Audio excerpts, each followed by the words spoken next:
say, the 1920s. So, we think we are living in a liberated era now. We are inventing nothing new.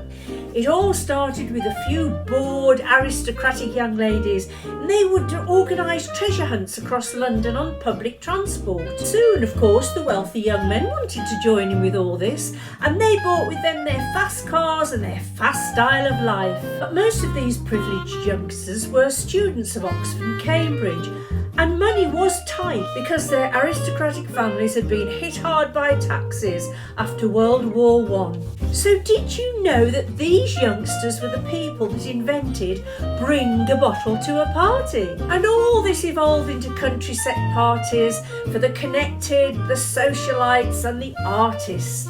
Now, back then, homosexuality was illegal, but it was all accepted by the bright young set of the 1920s. And soon, the media became interested in them, and they labelled them the bright young things.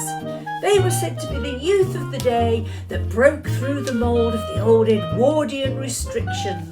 They were said to have no morals and manners and were seen as attention-seeking, flamboyant, rebellious and promiscuous, outrageous, glamorous and scandalous. The onset of the jazz and Charleston age labelled them as flappers. This meant someone who danced like a bird, throwing their legs and arms all over the place, flapping like a bird. And also, women had emancipation from the corset. The flat-chested look was all the go.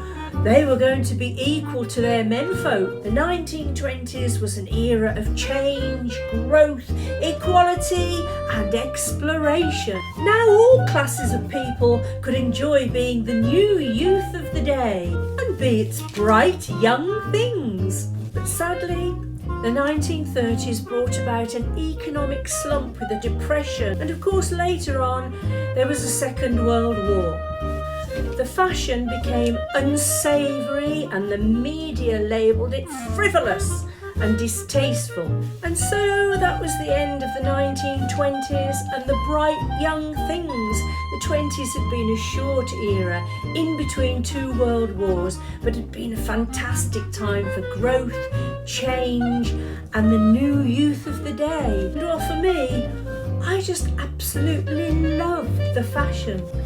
If you've enjoyed another historical fashion story, do join me again next time. Until then, bye!